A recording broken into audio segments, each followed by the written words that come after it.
Welcome to Total Football Talk. This is Anthony. There's a couple things that I'm going to go over here real quick. It's about a 20-minute thing. Just kind of my thoughts on the media day and kind of the leading up to the Super Bowl. Also want to let you guys know, not only is this going to be posting today, but I'm going to be posting top 10 Super Bowls of all time, top 10 most intriguing Super Bowls of all time, and top 10 Super Bowl blowouts of all time. So you can look for 4 different uploads today, and feel free to watch those. I'm also, Friday, I'll be uploading our breakdown of the 2 teams in the Super Bowl, and then we will be obviously breaking down, or not breaking down, but doing our prediction show, and you can look for the breakdown show to be posted Friday. You can look for the prediction show to be posted Saturday, and I'm going to try and get on LT's show if he's going to do something Super Bowl morning, so you can look for me on LT's show. I'll try not to monopolize with the talking. I tend to do that. I'm a little bit of a talker, if you will. But I'm working on that. Now, I want to get right down to the brass knucks. I hope every single Ram fan has taken enjoyment in this process. Now, I have a theory, and the theory is that based on the way the media is reporting this Super Bowl, guys, there really isn't a reason the Rams should be playing this game. If I'm Sean McVay, I go ahead and I get on the plane, and I fly back to LA now, because there's no reason to play. I mean, clearly, the outcome's already been decided according to the media. You know, the Rams, they not only don't stand a chance, but they don't even belong on the same field as the Patriots. I mean, if you look at what the Rams have done this year, who have they beaten? They haven't beaten a Hall of Fame quarterback in Drew. They haven't played a really good quarterback like Philip or Patrick Mahomes. But they haven't played against a really good defense like the Dallas. You know what? Tom Brady. That seems to be the answer to everything. Right? It's every time they say, well, the Rams haven't played a quarterback, you know, a Hall of Fame caliber quarterback, and then you have to remind them, well, they did play Phillip Rivers. They did play Drew Brees twice. They did play Russell Wilson, who's an elite quarterback in this league. They did play Aaron Rodgers and beat them all. Beat them all. They beat the number 1 quarterback in the year in the NFL this year in Patrick Mahomes and picked him off, 3 times? Forced 2 fumbles? Returned 2 of those turnovers for touchdowns? But we don't want to mention that because, you know, Tom Brady. Because, you know, Tom Brady's never thrown an interception in his NFL career. I don't know if you guys are aware of this. It's quite an amazing statistic. He has never thrown a pick in a Super Bowl. Even though we know he's thrown picks in the Super Bowl. But, you know, the Rams secondary is so bad. I mean, since Aqib Talib came back, what have the Rams done but allow 17 points? Well, but without Aqib Talib, they were giving up 32 points a game. So, you know, that means something because, you know, Aqib Talib won't be on the field when the offense is playing. Oh, well, the Rams linebackers are garbage too. I don't know if you heard this wonderful, beautiful, golden nugget of information that we got from these experts who look at it and go, Tom Brady, Duke Motavians, New England Patriots. Okay, because they didn't lose last year to Nick Foles, a backup quarterback, who tore them up? Look, I'm not doing my predictions, but I'm telling you right now, this is the weakest Patriot defense in the history of the organization under Bill Belichick. So in the last 19 years, they've never had a defense this porous. They gave up 31 points to the Kansas City Chiefs in basically 3 quarters. They gave up 28 points in basically 3 quarters to the San Diego Chargers. And I'm sorry, but we know. You can pretend like you don't know, but we know the Rams defense is better than the Chargers. We know the Rams defense is better than the Detroit Lions. We know the Rams defense is better than the Kansas City Chiefs. We know the Rams defense is better than the Tennessee Titans. You want to keep going? So that's been fun. Let me just tell you. Just bowls of joy on that one. I find it hilarious to me because there has literally been, in over 2 weeks of coverage of this Super Bowl, there has been, the media, in my opinion, has been totally exposed.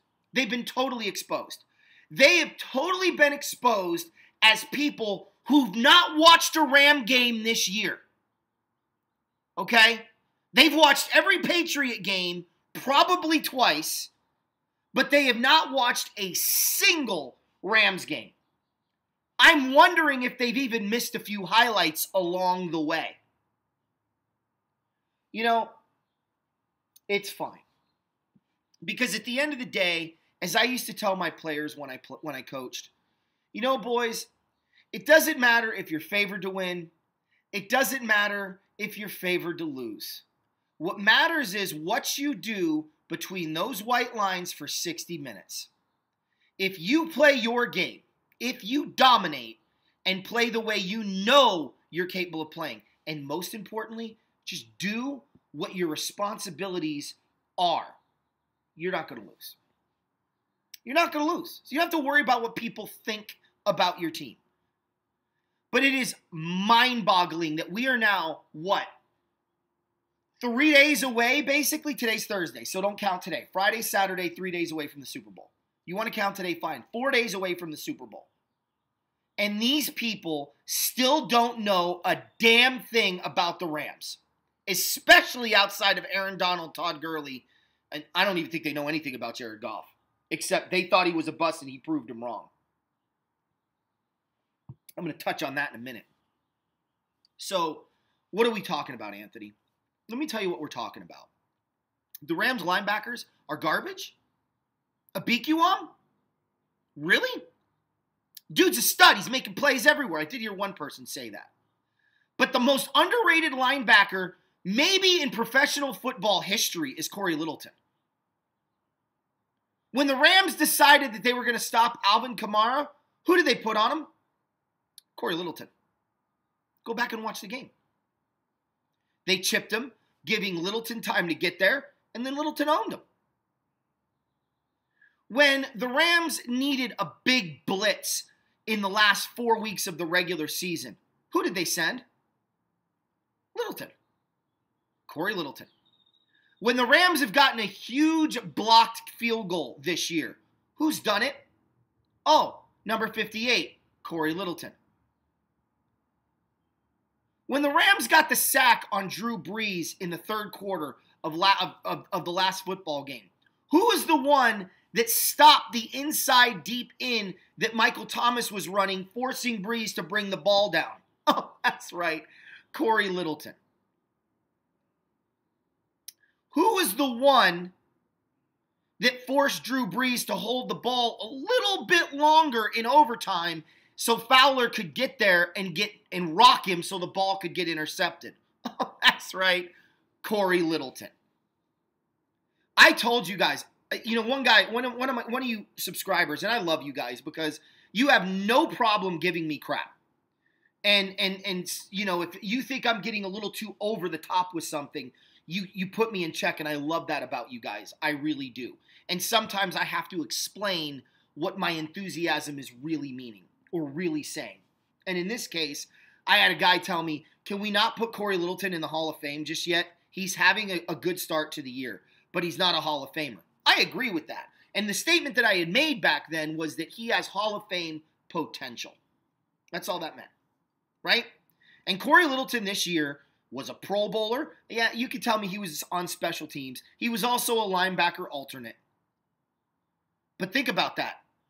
He was in the Pro Bowl for special teams because of his ability to block kicks, which I remind people, he's 2 block kicks away from an NFL record. 1 to tie it, 2 to break it. Don't sleep on the Rams special teams. The Rams haven't sent a punt block since the San Diego game. They're primed for calling one.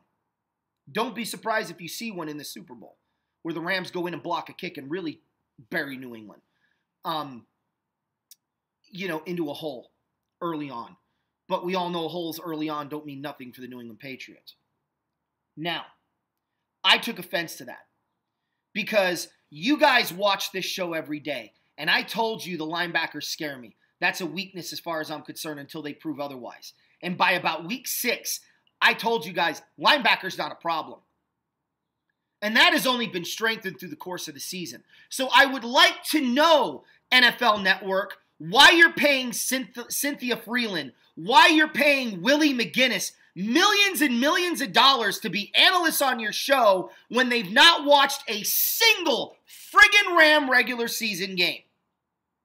Because if they did, they would know there's a lot more to this football team than Brandon Cooks, Todd Gurley, Andrew Whitworth, and Aaron Donald. Oh yeah, and they occasionally mention Ndamukong Suh. You'd understand that Aqib Talib is not only a difference maker on that defense, but he cuts the points in half. If New England's held to 17 points or less, they are not going to win this game. If they are held to 17 points or less, this is going to be a Seattle Seahawks, Denver Broncos Super Bowl performance. It's going to be a blowout in favor of the Rams. All year long, the Rams have won the same way. On defense. Pressure up the middle and press coverage. All year long, how have I said you beat the New England Patriots? Trust me, Bill Belichick is nervous. He said it too in the presser. Aaron Donald is a concern. Ndamukong Suh is an animal. But he knows Dante Fowler in 2 straight games against the New England Patriots. In the championship game last year and week 2 this year was an absolute bloody friggin' nightmare for Tom Brady. Now, Belichick, I should say Josh McScandals, has to figure out how he's going to stop the pressure internally up the middle and Fowler. And oh, by the way, Abikiwam's been pretty darn good off the blitz this year. Fun fact, by the way, the Rams have a 100% success rate on DB blitzes. Did you guys know that? Yeah, I did some homework, something the NFL Network didn't do. I went back and watched every single Ram game so far this year. That's why I DVR it and record it. Not to sell it. No. This is my memories. This is my team. I want every moment of this Super Bowl run. I wanted to record every Ram game this year because I knew they were going to the Super Bowl and they were going to win it. You guys know that. I called it at the beginning of the year. I went back and watched every single Ram game. Did you know when the Rams sent a DB blitz, they had a 100% success rate? They either got a sack, got a turnover, or got an incompletion. 100%. 12 times this year, they sent a DB or safety off the edge. And 12 times, they either got there for the sack, they either got there for forcing a turnover, or they forced an incompletion. Not even a completion out to the back, out of the backfield. Just done. That's just the regular season. I'll have to go back and look at the playoffs. But in the regular season, they were 100% success rate. They don't do it very often. So think about that added issue. Dante Fowler off the edge. Ndamukong Suh, Aaron Donald up the middle. Don't sleep on Brockers. Right? Then you've got the problem of Abikiwam possibly coming, especially if it's man coverage. They could send Abikiwam or Littleton. My guess is they'll send Abikiwam and let Littleton go cover White. But then what if they decide to send a corner? Because you know the Patriots are going to run rub routes. So what if the Rams send the defensive back that's supposed to get picked? This is what I would do. I'd overload to Fowler's side, or whatever side the trips formation for New England is on. You know they're going to run a pick to try to pick that guy off who's supposed to go cover. So the guy that you're supposed to blitz, right?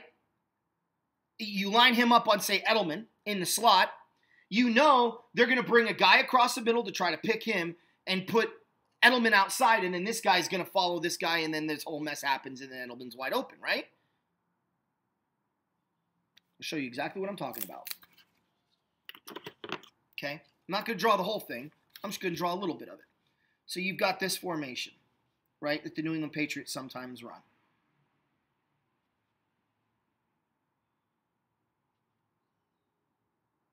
right? So that's what it looks like, okay? Now, this is number 11. This is Edelman. What they like to do, and these guys flow, and then this guy gets caught in the wash, and Edelman comes out here wide open, right? That's what they like to do. So imagine if the Rams decide in this formation, maybe once or twice,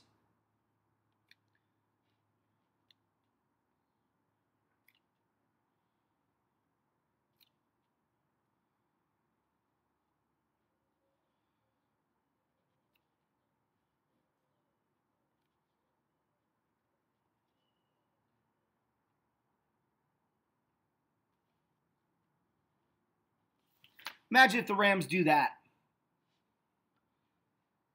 right here. They send that DB right after Tom Brady. They allow for the safety to just flow with the motion or with the pick. They allow this DB to stay home, knowing that they have John Johnson up top. I'm telling you, if the Rams run that play, it's going to result in either an interception or a huge sack on Tom Brady. Because someone's getting home. And oh, by the way, your pick, which you're running because the Rams are running man press coverage, there's no one to pick. We'll see. Little football 101, my defensive mind working for you. For those of you that don't know, if Sean McVay is the wonder kid on offense, you're talking to the wonder kid on defense. There isn't a single offense I can't stop. Sorry. There isn't a single offense in college. There isn't a single offense in the NFL. There isn't a single, well, high school, forget it. It's like taking candy from a baby. I know what you're thinking. Well, Anthony, if that's the case, why aren't you coaching? Well, because in coaching, it's not what you know, it's who you know. And unfortunately, I didn't know enough people to move my way up the ranks. But when I did coach against people, my first ever game as a defensive coordinator, I was coaching a freshman team. This was a freshman high school football team. We were playing a JV, a junior varsity football team, okay? They were full of juniors and suspended seniors, guys that were kicked off the varsity football team at Maricopa. We played at their house. In my first game I ever coached, we won 8-0. I did it with freshmen. So, I don't know what to tell you. Okay? There's no question the Patriots can be beat. And if these guys just did a little bit of their homework, they would know how vulnerable New England is to this football team. Does that mean New England's going to lose? Well, you wait for my breakdown. I mean, I did pick the Rams to win the Super Bowl. Why would I backtrack on that now? It's not that, oh, shocker, Anthony, you picked the Rams. What's going to shock you guys is how I have the Rams winning. That's something I want you to look for. Now, on to my favorite Ram quarterback of all time. Jared Goff. Guys, I'm telling you, you're talking to somebody that was a fan of Vince Ferragamo, was a fan of Jim Everett, was a fan of Kurt Warner, okay? I don't know if it's because I defended him so hard his rookie year and was shocked that I, a man not being paid a single penny to do this job, was able to see something that the experts couldn't figure out. Couldn't figure out. You couldn't see the game against the New Orleans Saints and realize, oh my God. Oh my God, he's good. You couldn't see that? Had no clue. Couldn't see him throwing dimes and seams down the field to his ropes, frozen ropes. Nope, didn't see it. Okay. How about when he went to Foxborough? The whole game, money, ball, right on the money. Bink drop by Kenny Britt. Bink drop by Michael Quick. Bink drop by Tavon Austin. Bink drop by our tight end, whoever the heck it was at the time. But every single throw was not only on the money, but perfect placement. But you didn't see that because you didn't watch the game. That's all it boils down to, guys. Maybe they watched the game because Brady was in it. It's not his fault. They had 12 drop passes in that game. And they still only lost 26-10 in Foxborough.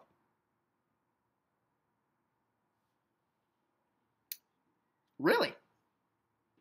That's fascinating. It's fascinating. Nothing. Crickets. See, what I like about Jared Goff is he's a lot like Tom Brady. They just don't want to admit it. He doesn't feel pressure. He doesn't show that he feels pressure. Every quarterback feels pressure. Joe Montana, Tom Brady, Johnny Unitas, you go down the list. Peyton Manning, they all feel pressure. The great ones, they just don't show it. Go back and watch the NFC Championship game. And please tell me at what point Jared Goff looked like he was lost, too scared, and didn't know what was going on, and the pressure was too great.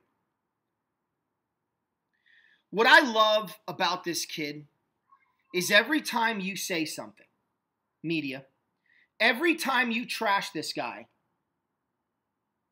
he doesn't go to Twitter. He doesn't go to the podium. He goes to practice. He goes to the film room. He prepares for the next opponent, and then he shuts you up.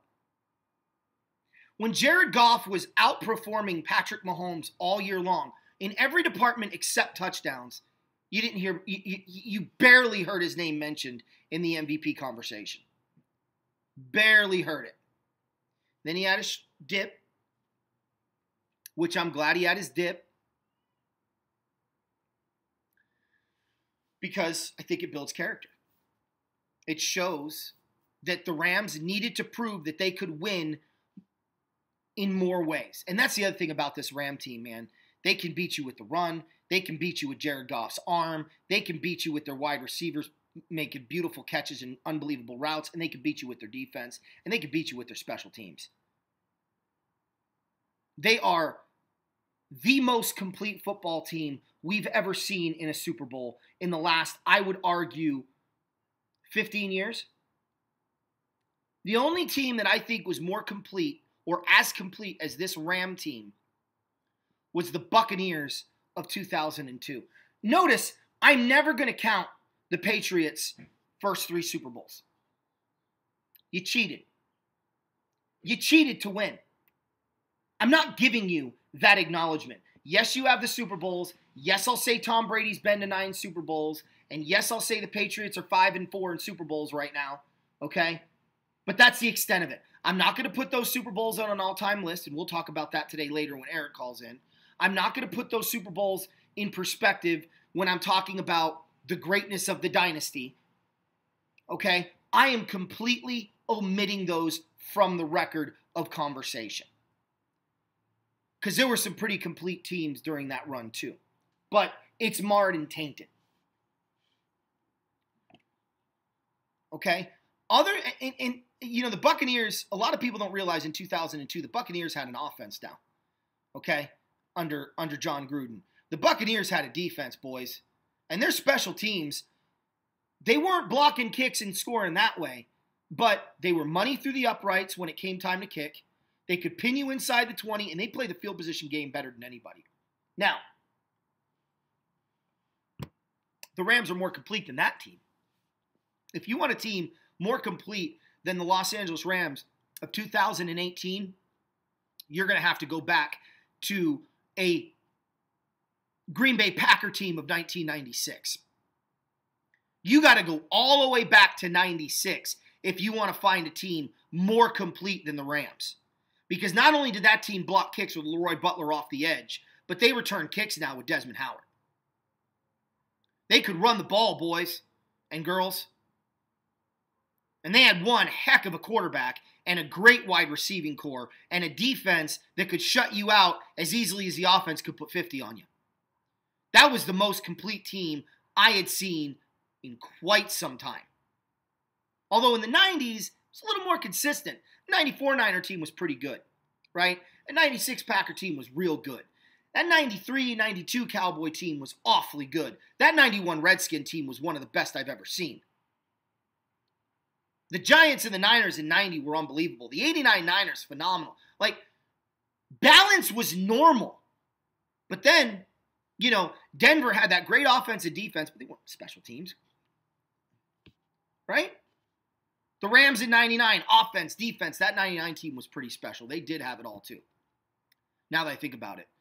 But I still would give the edge to the 96 Packers, just because I think they had a little bit more on special teams than the Rams even had in 99. And that Rams special teams in 99 was amazing. Okay, now, back to Jared Goff.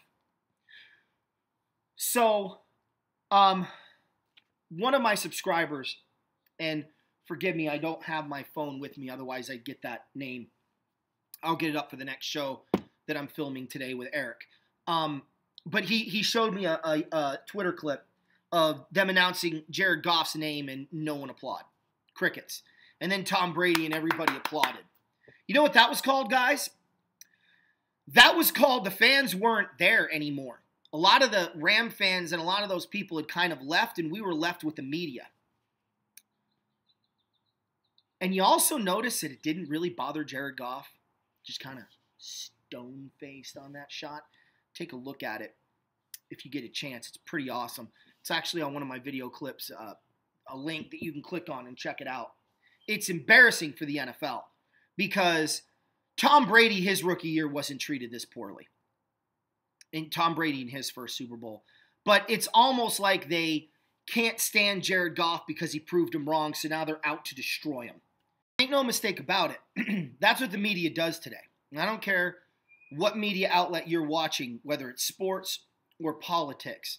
If you don't match up with their thought process, or you somehow prove them wrong, either based on your personality, your performance, or just being a good human being, they don't sit there and go, wow, how great is this? We were wrong. What a great person this is. What a great athlete this is. No. Instead, what they do is they double down on stupid and they go full-blown destroy mode. Don't believe me? Go ahead and look at what the Covington boys are going through in Covington, Kentucky, where those kids went to high school or go to high school. Anything happens to those boys, the media should be held responsible. I'm just saying that right now. Because not only did you create a completely bogus and false story, but now they've been dealing with death threats of all kinds. And then when the evidence came out that it wasn't even what you said it was, they didn't apologize. They doubled down on stupid. They're doing the same thing with Jared Goff. He's a bust, he's a bust, he's a bust. And somebody like me got on here and was like, y'all are dumber than a box of rocks. I can get somebody from another country that's never seen a down of football give me better analysis than you do. And you're paid millions of dollars to do it. Jared Goff goes out there, lights it up last year. Right? But what did I say? I didn't say I was right. I said he's got one more year. He's got to do this again next year. What did he do this year? Improved on every single one of his statistics. Minus the interceptions, they were a little higher. Okay? But the Rams threw the ball a lot more this year. They relied more on Jared Goff. And I'll even argue, and I'll even admit, those interceptions should have been higher. The amount of times he threw it right to the defender and they flat out dropped it was probably another 6 picks right there. So he could have easily been in the 20s. I get it. 38 touchdowns, 26 interceptions. But it's what Jared Goff did after they dropped it. 6 for 6. When the other team dropped the football, it ended in points all 6 times for the Los Angeles Rams. That's what great quarterbacks do. Super Bowl 23, drop pick, led to a touchdown. Okay? See it all the time. So, for me, it really is ironic that they are doubling down on this. And Jared needs to be careful now. Okay? Jared needs to be careful now. Because they're coming after you. Because you've proved them wrong. So now it's going to be either you will be totally ignored until you can't be ignored anymore. And then they will nitpick and pick you apart and destroy you. Understand this too, Ramily. They will not pick the Rams to win a single game as long as Jared Goff is quarterback with the Los Angeles Rams. Certainly not a big game. And no matter how he performs, they're always going to say, Jared Goff's the reason they could lose. I don't trust Jared Goff. Jared Goff could go undefeated, throw for 50 touchdowns, put up the same numbers that Mahomes put up, and win 3 straight Super Bowls by an average score of 35-10, and they'll say, I don't trust Jared Goff. I don't trust him. I don't know. That's what we're up against. And Jared, that's what you're up against. So it irritates the bejesus out of me because I was really hoping, there is so much to this Super Bowl that the NFL has dropped the ball on. I was talking to LT on the phone. Me and LT were chit-chatting, and I said, what really blows me away about this Super Bowl is the media doesn't know how they want to cover it. Like, does anybody honestly sit down right now and answer this question? Reply, please, by all means. But what is the story for this Super Bowl? Now, don't tell me Rams-Patriot rematch, because that's what the Super Bowl is. Okay, and we know that this is about possibly a dynasty that was supposed to be. Clash of the Horns did a beautiful job of this, by the way, on a Super Bowl trailer.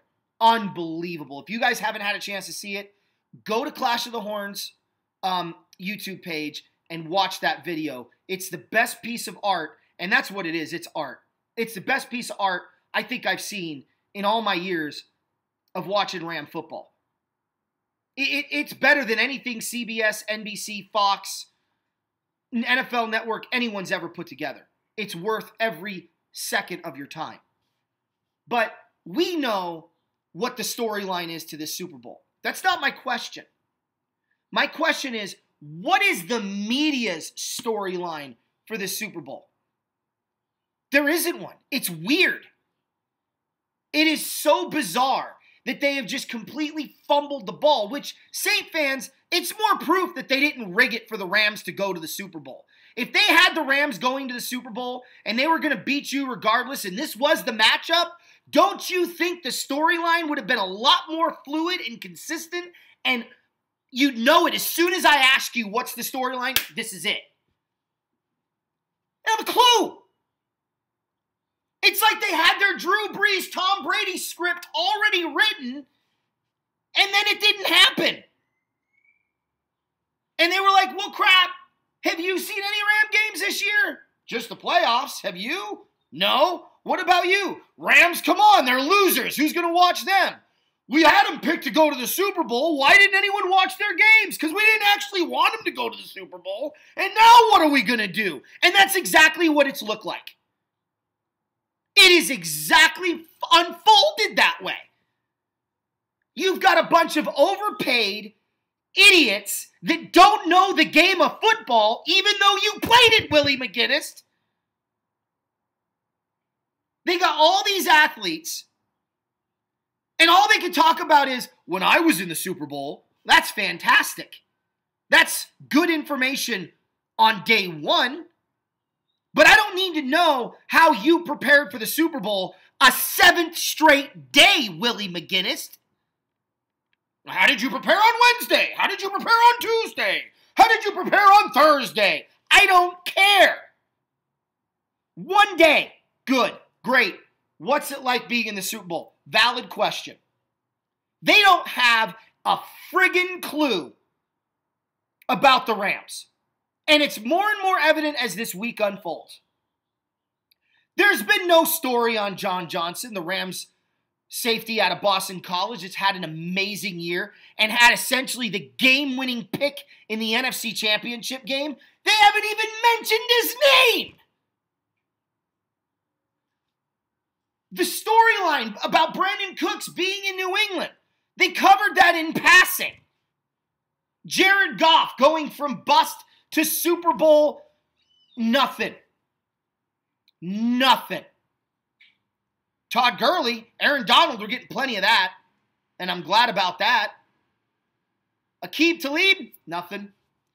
Bum Phillips and his reputation against Bill Belichick, we might get that still. Probably going to save that for Sunday. It's unbelievable. It's unbelievable. And the NFL Network, which usually shows highlights of the two teams in the Super Bowl throughout the week, nothing. Have they replayed Super Bowl 14, Super Bowl 34, Super Bowl 36? All 9 Patriot Super Bowls under Tom Brady? Nope. No, nothing. Nothing. So don't tell me, Saints, that it was rigged, okay? Because you sound dumber by the second. Because if it was rigged, this would have been scripted. Now, I'll tell you what was rigged, Saint fans, for you to go. That's what was rigged. Because I promise you, if the Saints won, they'd have had this whole thing planned out for 2 weeks. Unfortunately, for you, unfortunately for the rest of us, there was a bad call. Fortunately for us, our coach isn't a crybaby. Our coach isn't a pompous jackwagon. Our coach builds bridges and gets over his issues. Your coach needs tissues for his issues and wouldn't let it go. And they saw it. And as your coach goes, your team goes. So if your coach ain't over the call yet, you ain't going to be over the call yet. That's why the Rams went right up the field. Bing, bing, bing, bing, bing, bing, bing, bing, bing, bing, field goal. That's why when you won the toss in overtime, and by the way, he was still complaining about the call, your quarterback and your offensive line was a little sidetracked and upset, and a bing picked off by John Johnson. Bing, bing, 2 passes, dropped, rightfully so, good job Brandon Cooks, and then tried out a 57-yard field goal, and while your kicker, I'm almost certain, wouldn't have made a field goal in overtime because he too would have been thinking about the call that should have been. Our kicker, right through the uprights, from 57 yards out. So I find it hilarious that you want to tell me that it's rigged. And then this is the 2 weeks that we talked about. See, I holded this rigged talk for a while because I wanted to see if it was truly rigged for the Rams to get here. Man, this would have been a beautiful week. It would have been a fun week. There would be people right now that would be so excited for the Super Bowl, it wouldn't even be funny. Now, I got to be honest with you guys. Outside of a Clash of the Horns trailer, I'm fine where we're at. I'm not hurrying up, wanting the game. Let's go. I want the game already. Because I don't feel like they've done a good enough job hyping this Super Bowl. And for me, it's a formality. I know the Rams are going to win. And not for the same reasons, not for some of the same reasons LT thinks. Just because the Rams are such a better team than New England on every side of the ball, in every area except maybe quarterback. And I say maybe quarterback because if I'm going to compare Tom Brady and Jared Goff, historically, it's not even close. Jared Goff couldn't even wipe his rear end after he took a diarrhea dump, right? Agreed. But I'm not comparing Tom Brady of the past. Tom Brady this year, he's not nearly as good as Jared Goff. It's not even debatable. It's not even debatable. You have Jared Goff and you have Tom Brady. Not even in the picture.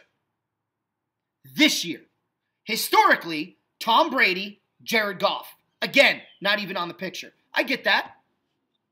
But is Jared Goff playing against Tom Brady of 2007? I'm curious. I'm just wondering, is he throwing a Randy Moss out there? Does he have Nate Soldier at left tackle? I'm curious. Maybe I missed something. Is Deion Branch out there at wide receiver? No? He's not handing the ball off to Corey Dillon. You sure? Teddy Bruschi playing linebacker? No.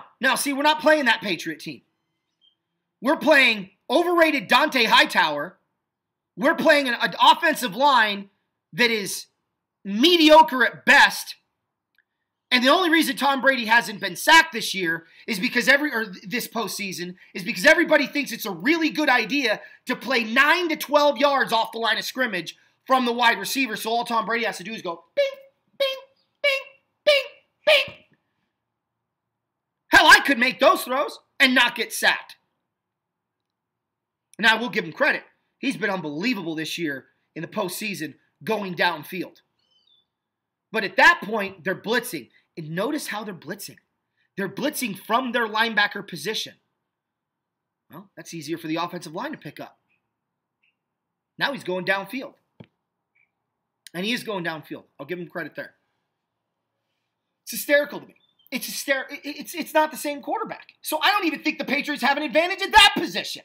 The only place New England has an advantage is in experience and coaching.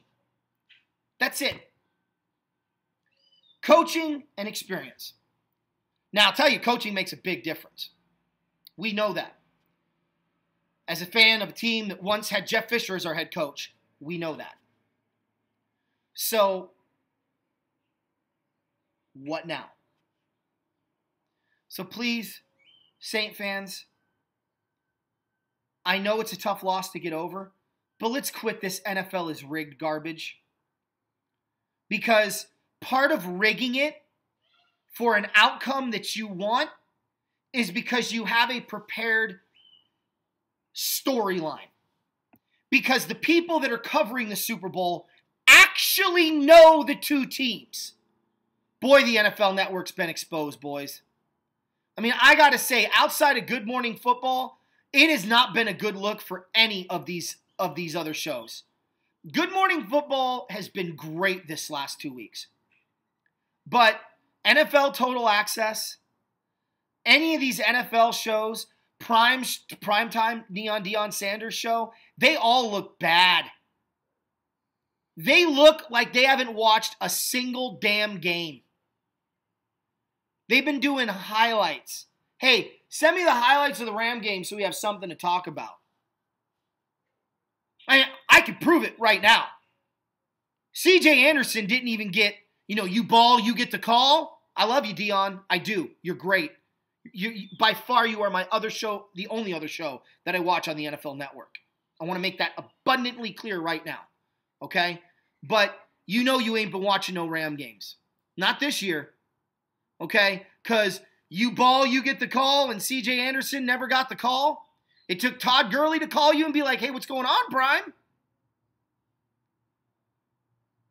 Jared Goff didn't get no call after the championship game. You called Aaron Donald. Why? Because you saw the final score. You saw the highlight package. And in that highlight package, you did not get to see the two of the three best throws of Jared Goff's career. I still think the greatest throw he's ever made is still the greatest throw I've ever seen in the history of football. That rope that he threw on the sideline to Robert Woods against the Chargers, that's unbelievable. Anyway, putting that aside, here we are. So what you can look forward to, I'm posting this in a minute, you can look forward to top 10 Super Bowls of all time, top 10 most intriguing Super Bowls, and top 10 Super Bowl blowouts. Okay, me and Eric are going to have those three. I'm planning on posting those tomorrow and today. I'll probably post the top 10 all-time today and then those other two on Thursday. Friday, you will get our breakdown of the two teams. We're going to talk about the road to the Super Bowl for the Patriots and kind of their 5 best games and how they got here. We're going to talk about the Rams' 5 best games and how they got here. And then we're going to cover their postseasons respectively. And then, just talk about the Super Bowl matchup as a whole. The following show, the one that I'm posting on Saturday, that's going to be our routine preview show where, you'll see the helmets, you'll see the records, and we're going to take time to go over this game and do our analysis and our breakdown on who's going to win and why. And that'll be a short show because there's only one game. So expect like a 15, 20-minute show. I'm a very private person. I know it sounds ridiculous considering I own a YouTube show. I don't like to necessarily show a lot of things live as it's going on. So, like, I'm not going to be one of these guys that's going to have, I'm not going to be filming me watching the Ram game. I will do an immediate post-game reaction if the Rams win. If the Rams do lose, which I will be shocked, the last thing in the world that I want to do is get in front of a camera and pee on the parade of the New England Patriot fans. Whether you love them or hate them, winning a championship is one of the greatest experiences of a fan's life. And yeah, the Patriots have won their share, but I still don't like to do that. I don't like people raining in on my parade. I'm not going to do the same for theirs. There will be a post-game show Monday or Tuesday of next week, probably Tuesday, and we'll post it Wednesday to kind of cover the Super Bowl and kind of what broke down and kind of a wrap-up of the 2018 season and what we think. So you can look forward to that over the next 2 weeks. I hope you guys enjoyed this. I had to say something because I've been losing my damn mind watching this complete and utter dropping of the ball by the NFL on covering the Super Bowl. Honestly, it's been one of the most enjoyable and funniest experiences of my life. I've never seen such a poor job of covering the biggest. Could you imagine if baseball had done this poor of a job covering the World Series? I mean, this is where the NFL, they could sit there and say they're the greatest sport in sports, but they're really not. Their coverage of their sport is so pathetically woeful that it almost makes you want to laugh. And this week has been a prime example of it. Just complete and total failure on all fronts. So, good job, NFL Network. You're being paid millions of dollars, and you just screwed up the single easiest game in your history to ever have to cover. You guys are awesome.